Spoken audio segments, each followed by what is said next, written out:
Hey, it's Dr. Joe with 5 reasons why planning a funeral for a loved one is very, very hard. This is a time where you're trying to plan this funeral, but you're torn and your heart is broken at the same time. And that leads me to number one.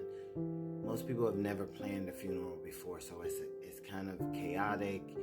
You're frustrated, you're sad, you're grieving at the same time. And that leads me to number two, the stress of trying to find the paperwork that you needed for that loved one, insurance paperwork and things like that can just feel like so overwhelming and something you don't want to do at that moment because you're grieving.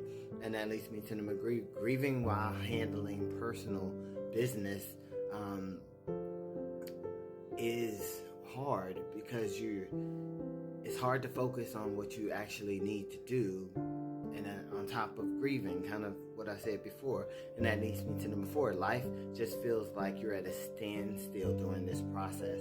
It's like you want to get it over with. You want to get to that point where you actually get to say goodbye to your loved one and grieve like you should be, but you gotta get this stuff out the way. And then number five, the really hard part is writing an obituary and trying to summarize your loved one's life, and that's taking you down memory lane.